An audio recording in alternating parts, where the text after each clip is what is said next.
বন্ধুগণ নমস্কার, welcome to Sitanshu global politics channel. আমি শীতাংশু বলছি।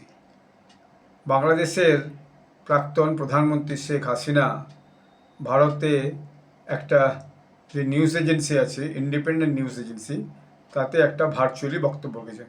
এজেন্সিটার লাভ হচ্ছে foreign correspondence club of south Asia. তো এইখানে তিনি নিজের দেশে যে ফিরে যাবেন সেই পরিকল্পনা তিনি বলেছেন। স্বদেশে ফেরার প্রাক্কালে তার এই বক্তব্য নিয়েই এখন সবচেয়ে বেশি আলোচনা হচ্ছে। এটা বলিনি, তারপরে তার ছেলের বক্তব্যটা একটু শোনাবো, তারপরে তার বক্তব্য নিয়ে ভীষণ আলোচনা হচ্ছে।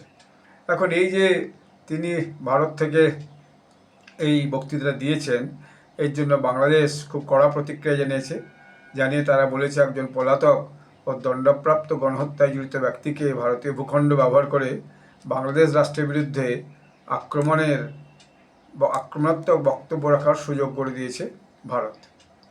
বাংলাদেশ এই ঘটনায় ক্ষুব্ধ এবং এটি বাংলাদেশের সার্বভৌমত্ব অবমাননা এইসব জানিয়েছে। যদিও ভারতের পক্ষ থেকে ভারতের পররাষ্ট্র মন্ত্রকের যিনি প্রবক্তা রণধীর জয়সওয়াল, তিনি পরিষ্কার বলেছেন এই অনুষ্ঠানটি একটি বেসরকারি গণমাধ্যম সংস্থা আয়োজন করেছিল এবং এতে ভারত সরকারের কোনো যোগ নেই। এমনকি ওই ফোরামে প্রকাশিত কোনো বক্তব্যের প্রতি ভারত সরকারের কোনো সমর্থনও নেই। তো এই পর্যন্ত এই জায়গা থেকে গেছে। ভারত পাকিস্তানের সঙ্গে সম্পর্ক ঠিক করতে চায়। আগামী দিনে বর্তমান প্রধানমন্ত্রী তারেক রহমানকে ব্রিক্স মিটিংয়ে আসার জন্য আমন্ত্রণও জানিয়েছেন। কিন্তু এরপর ওই মিটিংয়ে দেখা গেল আমেরিকায় মেরিল্যান্ডে থাকেন সাজেদ ওয়াজেদ জয়, তিনি শেখ হাসিনার পুত্র। তিনিও একটা বক্তব্য রেখেছেন এবং সেই বক্তব্যটা খুব মারাত্মক, যেটা নিয়ে এখন সবচেয়ে বেশি আলোচনা চলছে এই উপমহাদেশে। তার বক্তব্যটা একটু শুনুন, তারপর তিনি কি বলেছেন আমি সংক্ষিপ্ত করে আপনাকে বলবো। বক্তব্যটা অনেক 12-15 মিনিট, আমি অতটা শোনাবো না, একটুখানি শোনাবো। কিন্তু নির্যাসটা কি এর মধ্যে যে কয়েকটি শব্দ বা কথা আছে সেগুলি অত্যন্ত গুরুত্বপূর্ণ। For the kind introduction. Thank you as well for the National Press Club for hosting this event. Honored to be here today. You've heard the other speakers speak a little bit about what is happening in Bangladesh and what has happened. I want to bring a few things to everyone's attention, and this is something I believe that the international community needs to focus on. First of all, you have heard the refrain again and again that about the deaths during the July-August protests of 2024. Here is what no one is talking about. You have various counts on the numbers. You have the UN number of 1,400, whereas the government number is 800 something. Who are these additional 600 people? Where did the UN get those names? Our party has written to the UN, our lawyers have written to the UN again and again, and today the UN has not provided any names. United Nations বলেছে বেশি সংখ্যা, আর তখনকার সরকার বলেছে কম সংখ্যা। অর্থাৎ যে গোলমাল হচ্ছে সেই গোলমালে যে সমস্ত মানুষদের ক্ষতি হয়েছে, মারা গেছে, ইনজিওর্ড হয়েছে, এই জাতীয় সংখ্যাটা নিয়েই তারা ইউএনকে চিঠি জানিয়েছে। আপনার এই যে 600 লোক অতিরিক্ত 1400 বলেছেন, 1800-র মধ্যে বাকি 800-র মধ্যে বাকি 600 লোক কোথার থেকে পেলেন তার লিস্ট দিন। সেটা কিন্তু ইউএন এখন উত্তর দেয়নি, এটা তিনি বলছেন। তারপর যেটা বলেছেন, the UN only covers a period up to August 15th of 2024. But we know that the deaths continued. UN একটা দিনের কথা বলেছে, কিন্তু বাকি যে ঘটনাগুলো ঘটেছিল সেগুলো সম্পর্কে আর কিছুই বলেনি। তো আমি একটু কেটে কেটে শোনাচ্ছি আপনাদেরকে। We still don't know exactly the number of police deaths. None of the police killings can be prosecuted. So my question to you is this: are killings okay? Are killings acceptable? If you could have blanket immunity for protesters to kill police officers, to kill civilians, to kill Awami League members. যখন আন্দোলনটা ছিল তখন বলছে police officers এবং তাদেরকেও হত্যা করা হয়েছে, তো সেটার তাদের কোনো বিচার হবে? তাদের কি জীবন রক্ষার অধিকার নেই? এটা বলছে। Then why blame anybody? That is the first issue I would like to focus on. members and leaders. Most of them are being held without any trial, without any due process, without any bail. Many of Awami League যাদের সেই দল, শেখ হাসিনার যে দল আওয়ামী লীগ, তার অনেক নেতা মন্ত্রীকে অ্যারেস্ট করা হয়েছে, তাদেরকে জেলে রাখা হয়েছে এবং তাদের কোনো নির্দিষ্ট বিচার প্রক্রিয়ার মধ্যে দিয়েও যাওয়া হয়নি। এটা তার বক্তব্য। of them are elderly, in their 80s. Their health is failing. मुझे विश्वास नहीं हो रहा कि सलीम अपनी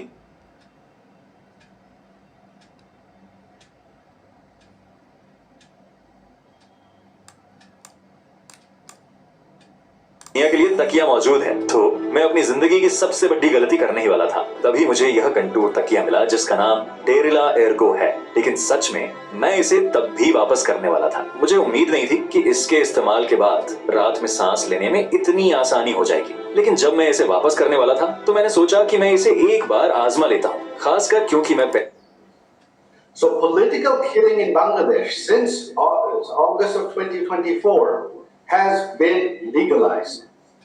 This is Bangladesh today.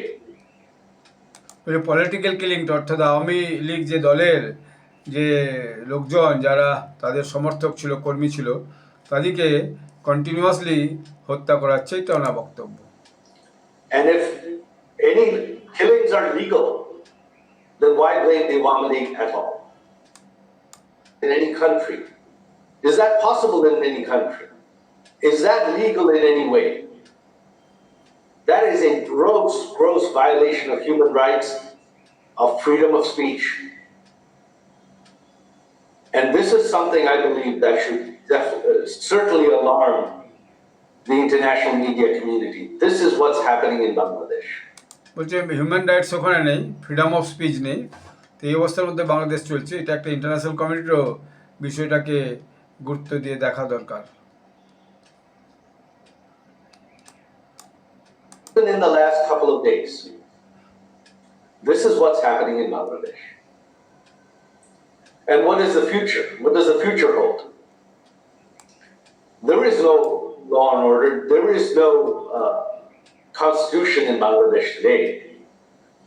What should concern India most is Bangladesh has become বলছে কোনো সংবিধান অনুযায়ী কোনো কাজই হচ্ছে না এবং এপারে ভারতের সবচেয়ে বেশি কনসার্ন হওয়া উচিত। another Pakistan on India's eastern side. You have another Pakistan today on your eastern front. Foreign intelligence services, especially ISI, has an open hand. Militants, hundreds of convicted terrorists that our Awami League government arrested and convicted and put behind bars, have been released from prison. Hizbut Tahrir marches openly. এইটা বড় মারাত্মক কথা বলেছেন যে ভারতের পূর্ব দিকে আরেকটি পাকিস্তান হতে চলেছে এবং যেখানে উগ্রপন্থীরা খোলা ঘুরছে, একটা পাকিস্তান তো আপনার আছে উপরের দিকে, উত্তর পশ্চিমে, আর একটা পাকিস্তান আপনার একদম সামনে হতে চলেছে, অর্থাৎ বাংলাদেশ পাকিস্তানের যে অবস্থা রয়েছে সে অবস্থাতেই পৌঁছাবে, এটাই তিনি এখানে কিন্তু বলেছেন। Al-Qaeda operatives speak at public rallies.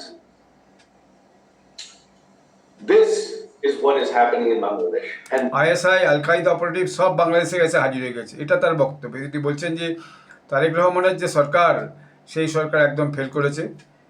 ইউনিসের আমলেও সেই সরকার সেভাবে কোনো কাজ করেনি, বাংলাদেশের উন্নয়নের কোনো কাজ করেনি এবং এই সরকারটা প্রায় ফেল করেছে। এইভাবে তিনি অনেকটা বক্তব্য রেখেছেন। এই যে কথাটা বললেন শেষ মুহূর্তে, মানে এই যে মাঝখানে যে কথাটা বলেছেন, এইটা অত্যন্ত গুরুত্বপূর্ণ যে ভারতের পূর্ব দিকে আরেকটা পাকিস্তান হতে চলেছে, যেখানে বিভিন্ন উগ্রপন্থীরা কিন্তু খোলামেলা ঘোরাফেরা করছে এবং এটা ভারত এবং ইন্টারন্যাশনাল কমিউনিটির খুব গভীরভাবে ভাবা উচিত। এখন বিষয়টা হচ্ছে যখন থেকে আন্দোলন হয়েছে, আন্দোলনের পরে যেভাবে অরাজক ব্যবস্থা বাংলাদেশে হয়েছিল সেটা বলার নেই এবং তারপরে দেখা যাচ্ছে সেখানে এই অরাজক অবস্থার মধ্যে যে বিজনেস, সে বিজনেস পুরোপুরি বসে গেছে, গার্মেন্ট ইন্ডাস্ট্রি একদম পুরোপুরি বসে গেছে বলা যায়। দ্বিতীয়ত হচ্ছে কি যে ওখানকার মানুষের যে কন্ডিশন, সেই কন্ডিশন সেটা অত্যন্ত খারাপ হয়েছে এবং সংখ্যালঘুদের উপর, হিন্দু, বৌদ্ধ, খ্রিস্টান, তাদের উপর অত্যাচার, তাদেরকে যে হত্যা করা, এটা কিন্তু ওখানে হয়েছে। এবং বলা হচ্ছে যে Bangladesh also, the situation of Bangladesh also like the situation of Pakistan and maybe to be collapsed in the days to come. আগামী দিনে আর্থিকভাবে কিন্তু বাংলাদেশ কোলাপস হয়ে যেতে পারে। এখন জনগণের যে নিডস, সেই নিডসটাকে যদি ইগনোর করা হয়, তাহলে পরে একটা দেশের কী হবে? একটা দেশের কোলাপস হওয়া স্বাভাবিক ব্যাপার। এখন এইটা যে একটা কঠিন অবস্থা বাংলাদেশে তৈরি হয়েছে, এবং শেখ হাসিনার বক্তব্য, তার ছেলে এই যে সাজিদ ওয়াজেদ জয়, তার বক্তব্য, এটা কিন্তু খুব পরিষ্কার। তো ফলে এই অবস্থাটাকে নিয়ন্ত্রণ করার জন্য ভারত সরকার কিছু উচিত, এটাই তার বক্তব্য। এখন আগামী দিনে কী হবে সেটা আমি বলতে পারবো না। ভারত যেটা চায়, যে আমি যেটা বুঝি রাজনীতিগতভাবে, একজন as a student of political science, Bharat চায় একটা স্টেবল বাংলাদেশ, ভারত চায় একটা ডেভেলপড বাংলাদেশ, ভারত চায় সেখানে মানুষ স্বচ্ছন্দে থাকুক, পড়শি দেশের মধ্যে উন্নতি হোক, এবং পড়শি দেশ যাতে মানুষজন স্বচ্ছ সুন্দর থাকে, সেটা ভারত চায়। বাংলাদেশের ডিস্টেবিলাইজেশন ভারত একদমই চায় না, so far my understanding is concern. কারণ তাতে করে পাশের দেশেরই সমস্যা হবে। আপনার পাশের বাড়ির মধ্যে যদি খুব অঘটন ঘটে, তাহলে আপনি যে পাশে থাকতে গেলে আপনারও সেখানে একটা সমস্যা তৈরি হবে। এবার বিষয়টা খানিকটা সেই রকমই। হ্যাঁ, ইনফ্লাক্স অফ রিফিউজিস হবে, এটা রোধ করা খুব মুশকিল হবে তখন, যদি যত অবস্থা আরও ডিটোরিয়েট করবে। তো সেই জন্য বিষয়টা একটা খুব গভীর জায়গায় পৌঁছে গেছে। আগামী দিনে এর যে কী শুরু হবে সেটা এখনই কেউ বলতে পারবে না। তবে ইন্টারন্যাশনাল কমিটি অবশ্যই বিষয়টাতে মদত করা উচিত। এখন আজকে বাংলাদেশ যেভাবে শেখ হাসিনা ভারতের মাটি থেকে বক্তব্য রাখছে বলে খুব প্রতিবাদ জানাচ্ছে, তারও কিন্তু প্রতিবাদে নিউজ বেরিয়ে এসছে যে একটা সময় তারেক রহমান তো লন্ডন থেকে বসে বক্তৃতা দিতেন, তখন তো আপত্তি হয়নি লন্ডনের বিরুদ্ধে, ইউকের বিরুদ্ধে, ইউনাইটেড কিংডমের বিরুদ্ধে। এখন ভারতের বসে বলেছে বলে তাতে এত আপত্তি কিসের, এটা বলা হয়েছে।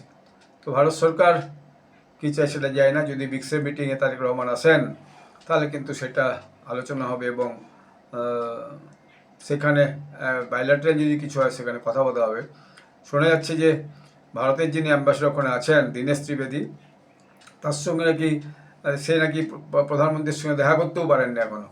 অর্থাৎ যে ভারতের কিছু বক্তব্য থাকা সেটা বলবে, সেটা দেখা করতেও পারেনি। ভারতের কাছ থেকে খালি সাহায্য চাই, আর ভারতকে আবার উল্টোপাল্টা বলাও হবে। এইটা কতদিন ভারতেই ব্যবস্থা হবে সেটা আমি জানি না।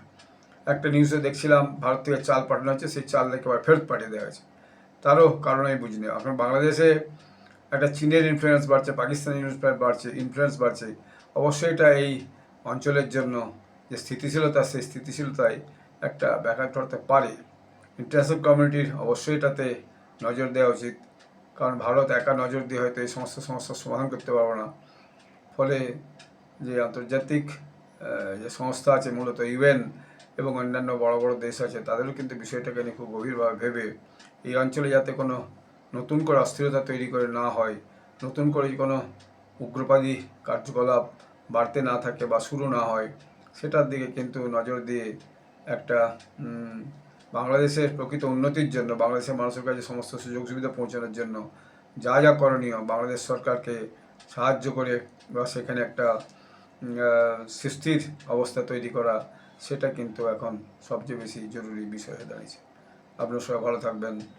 ধন্যবাদ। জয় হিন্দ। বন্দে মাতরম।